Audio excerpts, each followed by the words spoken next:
ሰባተኛ ቀኑን ያስቆጠረው ዘመቻ አርበኛ አደማሊ ዛሬም በታላቅ ድል ወደፊት እየገሰገሰ ይገኛል። መካነ ሰላምንና የተንታ ወረዳ መቀመጫ የሆነችውን ከተማ ጨምሮ በርካታ ከተሞችን በቁጥጥር ስር እያዋሉ ይገኛሉ።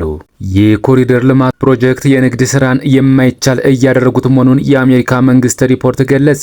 አምስት ተቃዋሚ ፓርቲዎች በጋራ ባወጡት መግለጫ የመንግስትን ሽብር ጠንሳሽነት አውግዘው መንግስታዊ ሽብር በአዲሱ ዓመት ሊገታ ይገባል ሲሉም ተደምጠዋል።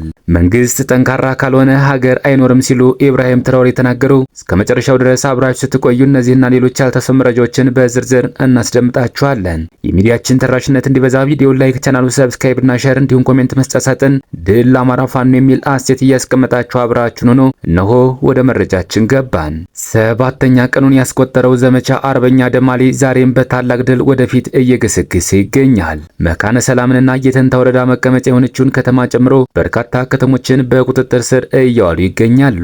በዚህ ዘመቻ ከፍተኛ ኪሳራ የደረሰበት የብልጽግናው አገዛዝ የአየር ኃይሉን ለመጠቀም አቅዶ እየተንቀሳቀሰ ቢሆንም መሰረተ ልማት ከማውደም መስጊድና ቤተክርስቲያን ከማፍረስ ንጹሃንን ከመረሸን የተለየ ኦፕሬሽን መስራት አልቻለምና የተጋረጠበትን የሽንፈት ክንንብ መግለጥ አልተቻለውም። በታሪክ እስከምናውቀው ድረስ ህዝብን ተዋግቶ ያሸነፈ መሪ የለምና የአብይ አህመድና ግብረ አበሮቹ ዕጣ ፈንታም ከዚሁ የተለየ አይሆንም። የገደሉት፣ ያፈናቀሉት፣ ያሳደዱት ህዝብ አንድ ዕለት ያሳድዳቸዋል። ቤተክርስቲያን አጸድ ውስጥ እንደተገኘ ውሻም እየተከተለ ይቀጠቅጣቸዋል። የብልጽግና ፀሐይ ልትጠልቅ ጥቂት ማምሻዎች ቀርተዋልና የአማራ ህዝብ ከስካሁኑ በበለጠ አንድ ሆኖና ክንዱን አጠናክሮ እየተዋጋና ግባተ መሬቱን እያፋጠነው ይገኛል። ይህንኑ ቅዱስ ዓላማ ከግብ ለማድረስ የምስራቅ አማራ ፋኖ የጀመረው ዘመቻ አርበኛ አደማሊ ሰባተኛ ቀኑን ያስቆጠረ ሲሆን በየዕለቱ እጅን ባፍ የሚያስጭን ህዝባዊ ድልን እየተቀዳጀ ከዛሬ ደርሷል። ታዲያ ዛሬም አፍባ ምስራቅ አማራ ቀጠና ሚኒሊክ እዝ ንጉስ ሚካኤል ኮር በምዕራብ ወሎ ግንባር አመርቂ ድል አስመዝግቧል። ለተከታታይ 4 ቀናት በተደረገው ትንቅንቅ መካነ ሰላም ቀጠና ውስጥ በሰራው ኦፕሬሽን ቁልፍ ያገዛዙ ኃይል አመራሮች የተደመሰሱ ሲሆን በዛሬው ዕለት ማለትም መስከረም 20 ቀን 2018 ዓ.ም በማለዳው የመቅደላ አምባ ዩኒቨርሲቲ ካምፓስ አጥር ስር ወንዝ ዳር የአንድ ከፍተኛ የብልጽግና አመራር አስከሬን ተገኝቷል። በዘመቻ አርበኛ አደማሊ ስም የተከፈተው ኦፕሬሽን የአድማ ብተና 23ኛ ክፍለ ጦር ዘመቻ መሪን ጨምሮ የቦረና ወረዳ ሚሊሻ ጽፈት ቤት አቶ ሻምበል ኃይሉ፣ የመካነ ሰላም ከተማ አስተዳደር ሚሊሻ ጽፈት ቤት ኃላፊ አቶ ሰይድ አብዬ፣ የሚሊሻዎች መቶ መሪ አቶ አረጋው ክብረት እንዲሁም ከነዚህ ጋር በድምሩ ከ75 በላይ የአገዛዙ ኃይል ተደምስሷል። ይህንን የፋኖ ምት መቋቋም ያልቻለው አገዛዙ ከቄለም ወለጋ፣ ከቦንጋም፣ ከሸዋም፣ ከአዋሽ አርባም፣ ከደብረ ዘይት ቢሉ፣ ከድሬዳዋ አየር ኃይል ጨምሮ ወደ አማራ ክልል ከፍተኛ ቁጥር ያለው ሰራዊት ያስገባ ቢሆንም ድልም ከሱ ጋር አይደለችምና የገባው ሁሉ የጥይት ራት ሆኖ በገባበት ቀጠና ሁሉ ተደምስሷል። የሰሜን ምስራቅ እዝ 801ኛ ኮር 45ኛ ክፍለ ጦር አንድ ሬጅመንት ሰራዊት ጁኒየር ትምህርት ቤት ካምፕ አድርጎ ተቀምጦ የነበረ ሲሆን የኮሩ ሰራዊት ወደ ከተማይቱ መጠጋቱን ተከትሎ ቀድሞ ሲፈረጥጥ የአብይ አማሮች የተሰበሰቡበት የአድማ ብተና ኃይልና መንገድ መሪዎች የሆኑት ፖሊሶችና ሚኒሻዎችን ለፋኖ የጥይት እሳት የዳረጓቸው ሲሆን የአድማ ብተና ኃይል 23ኛ ክፍለ ጦር በርካታ ኃይል በዚሁ ኦፕሬሽን ተደምስሷል። በተጨማሪ የሚሊሻ ጽፈት ቤት መረጃ ደህንነት ስራዎችን ሲያከናውን የነበረው ሚሊሻዎች ጠርናፊ የነበረው አቶ ሞገስ አብዬ በውጊያው መሃል በኢንጂነር ደሳለኝ አሰፋ ክፍለ ጦር ጌታሰው አስረስ ብርጌድ ተማርኳል። በሌላ በኩል የንጉስ ሚካኤል አሊ ኮር ኢንጂነር ደሳለኝ አሰፋ ክፍለ ጦር ጥላሁን ፈንታው ብርጌድ በበኩሉ አቶ ታከለ ኢፍሮ የሚባለውን ቀንደኛ ሚሊሻና ሰላይ ከተደበቀበት ቤት በመግባት ከነሙሉ ትጥቁ በቁጥጥር ስር አውሎታል። የጥላሁን ፈንታው ብርጌድ የአድማ ብተናና ካምፕ ከቦ ባደረገው ትንቅንቅ ካምፑን ሙሉ በሙሉ ተቆጣጥሮ ተተኳሽ ኢናርጋ የሚባል 2 ዘመናዊ መሳሪያ፣ የአስለቃሽ ጭስ መተኮሻ መሳሪያ፣ የሕክምና ቁሳቁሶች፣ ሬሽንና ሌሎች ያገዛዙ ንብረቶችን በመረከብ የብርሃኑን ጁላ ሰራዊት ባዶ እጁን አስቀርቶታል። አፍባሃ ምስራቅ አማራ ቀጠና ሚኒሊክ እዝ ምዕራብ አማራ ቀጠና ቴዎድሮስ እዝ በተቀናጀ ኃይል በወሰዱት እርምጃ መስከረም 17 ቀን የመካነ ሰላም ከተማ ሙሉ ለሙሉ የተቆጣጠረ ሲሆን መስከረም 18 ቀን የወግዲ መብረቅ ክፍለ ጦር አንድ ሻለቃ ኃይል ማረፊያ በተባለ ቦታ 20 ወታደሮችን መደምሰሳቸውን መዘገባችን ይታወሳል። በዚሁ በመካነ ሰላም ግንባር በትናንትናው ዕለት መስከረም 19 ቀን 2018 ዓ.ም ሌላ ድል የተመዘገበ የተዘገበ ሲሆን የኢንጂነር ደሳለኝ አሰፋ ክፍለ ጦር አካል የሆነው ጌታሰው አስረስ ብርጌድ በተለምዶ ሰኞ ገበያ በተባለ ስፍራ አንድ ቲም የሚሆኑ የ45ኛ ክፍለ ጦር ወታደሮችን ወደ መቃብር ሸኝተዋል። በየቀጠናው የሽፍረት ካባ እየለበሰ ከባህር ዳር እስከ አዲስ አበባ እየታመሰ ያለው የብልጽግናው አገዛዝ ባሰማራቸው ህሊና ቢስ ሰራዊቱ ንጹሃን ሞርተር አስወንጭፎ የግፍ የፈጸመ ሲሆን ተዋ በሚባል ቀበሌ ውስጥ መኖሪያ ቤት ተቃጥሎ አንድ እናት የሰዋች ሲሆን በቃጠሎ ቤቱ ውስጥ የነበሩ ሌሎች የቤተሰብ አባላት ላይም ጉዳት መድረሱን የመረጃ ምንጮቻችን ገልጸዋል። በዚህ የተቀናጀ የፋኖ ውጊያ የአድማ ብተናና 23ኛ ክፍለ ጦር በርካታ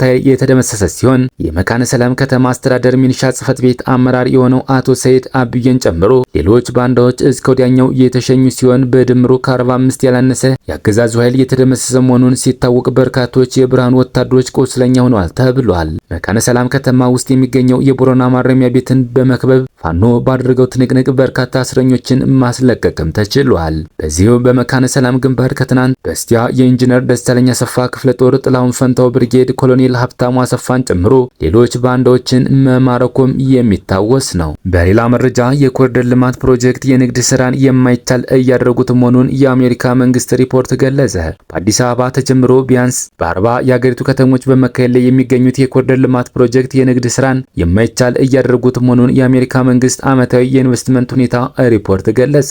የአሜሪካ ኩባንያዎች በመረጃ ላይ የተመሰረተ ውሳኔ እንዲያሳልፉ በሚል በሀገሪቱ የውጭ ጉዳይ መስሪያ ቤት በየዓመቱ የሚዘጋጀው ይህ ሪፖርት ከ170 በላይ የሚሆኑ ሀገራትን የኢንቨስትመንት አመችነት ሁኔታ የሚዳስስ ሲሆን አርብ መስከረም 16 ቀን 2018 ዓ.ም ባወጣው የዘንድሮ ሪፖርቱ የኢትዮጵያን የኮሪደር ልማት ፕሮጀክቶች የንግድ ስራን የማይቻል እያደረጉት መሆኑን ገልጿል። የኮሪደር ልማት ፕሮጀክቶች ከንግድ ቦታዎች ፊት ለፊት ያሉ መንገዶችን በማፍረስ የሚከናወኑ መሆናቸውን የጠቆመው የአሜሪካ መንግስት ሪፖርት ይህ የንግድ ስራን የማይቻል እያደረገው መምጣቱን ያትታል። በዚህም የንግድ ስራዎች ቀጥታ ባይነኩም እንኳ ከስራ እንዲወጡ እየተገደዱ ነው ብሏል። ከዚህ ጋር በተያያዘም አንዳንድ የውጭና የሀገር ውስጥ ባለሀብቶች ድንገተኛና ከፍተኛ የግብር ግመታ ወይም ወደ ኋላ ተመልሶ በሚሰራ አዲስ ህግ የተነሳ የመጣ የግብር ጥያቄ እንዳጋጠማቸው መግለጻቸውም ጠቅሷል። እነዚህ የግብር ጥያቄዎች የቀረቡት ያለበቂ ግልጽነት ወይም አሰራርን ሳይከተሉ እንደሆነ የሚናገረው ሪፖርቱ ትርፋቸው በከፍተኛ ሁኔታ እንዲቀንስ እንዳደረገ እንዲሁም እርምጃው ቀጥተኛ ያልሆነ መንገድ የባለቤትነት መብት ማሳጣት እንደሚያቋቁም አስፍሯል። ሪፖርቱ ስለ ሙስና በሚያብራራበት ክፍሉ ላይም የኮሪደር ልማት ፕሮጀክቶች ላከናወኑ ኩባንያዎች ኮንትራት የተሰጠበት መንገድ የጠቀሰ ሲሆን ከህግ በተቃረነ መልኩ የኮሪደር ልማት ፕሮጀክት የግንባታ ኮንትራቶች ለጨረታ አልቀረቡም፣ ይልቁንም ከመንግስት ባለስልጣናት ጋር ግንኙነት ላላቸው ኩባንያዎች ተሰጥተዋልም ብሏል። የአሜሪካ መንግስት ሪፖርት እንደሚያስረዳው ከኮሪደር ልማት በተጨማሪ ግጭቶችም የንብረት መብት ጥሰት አስከትሏልም ብሏል። በተለይም በአማራና ኦሮሚያ ክልሎች ያሉ ግጭቶች ምግባር የጎደላቸው ባለስልጣናት ወይም የታጣቂ ቡድን አባላት በተደጋጋሚ ንብረቶችን እንዲነጥቁ ምክንያት መሆናቸውን የገለጸ ሲሆን በሁለቱ ክልሎች የሚገኙ የቱሪስት ሎጂ ባለቤቶች ንብረቶቻቸው ያለምንም ካሳ በኢትዮጵያ መከላከያ ሰራዊት አባላት ማረፊያነት ተይዘው እንደነበር መናገራቸውንም አክሏል።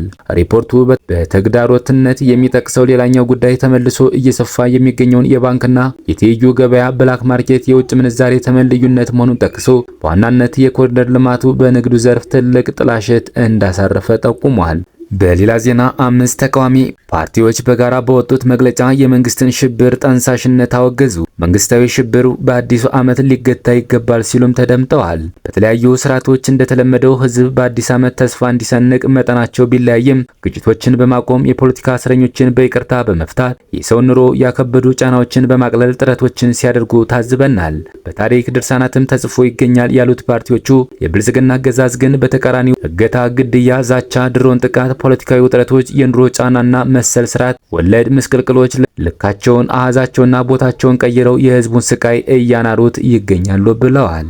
ትብብር ለኢትዮጵያ አንድነት እንደ ማሳያ ያነሳውን በሰሜን ወሎ ዞን ከወልዲያ 20 ኪሎ ሜትር ርቀት የምትገኘው ሳንቃ ከተማ በመስቀል በዓል ዕለት ጤና ጣቢያ ላይ ከቀኑ 6 ሰዓት ላይ በተፈጸመ የድሮን ጥቃት ቤተሰብ ሲያስታምሙ የነበሩ 3 ሰዎች ተገድለዋል። አንዲት የጤና ጣቢያው የጽዳት ሰራተኛ ከፍተኛ የአካል ጉዳት ደርሶባታል። 3 የጤና ጣቢያው የሕክምና ባለሙያዎች ቀላል የአካል ጉዳት ደርሶባቸዋል። የ6 ዓመት ህፃን ልጅ ከፍተኛ ጉዳት አስተናግዳለች። ከዚሁ ጋር ተያይዞ ላሊበላ ከተማ ከሚገኙ ቅርሶች መሃል የሆነውና ከአንድ ቋጥኝ ፍልፍል የተሰራው ገነተ ማርያም ቤተክርስቲያን አቅራቢያ የተፈጸመው የድሮን ጥቃትና በቡታጅራ ከተማ በተነሳ ህዝባዊ አመጽ በዘፈቀዳዊ ተኩስ ሕይወታቸውን ያለፉና የተጎዱ ሰዎች መኖራቸውን አንስተዋል። ትብብር ለኢትዮጵያ አንድነት እንዲህ ያለውን ዘፈቀዳዊ ስርዓት ወለድ መንግስታዊ ሽብር በጽኑ ያወግዛል።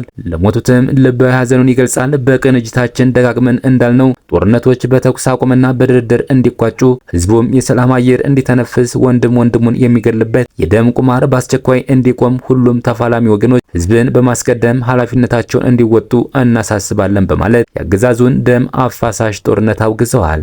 ክቡራትና ክቡራን የቻናላችን ቤተሰቦች ለሰዓቱ ያዘጋጅናቸው መረጃዎች እነዚህ ይመስሉ ነበር። በሌላ የመረጃ ሰዓታችን እስክንገናኝ ድረስ የዩቲዩብ ቻናላችን ሰብስክራይብ፣ ሼር እንደዚሁም ላይክ እያደረጋችሁ ጠብቁን። ቸር እያገናኘን መልካም ቆይታ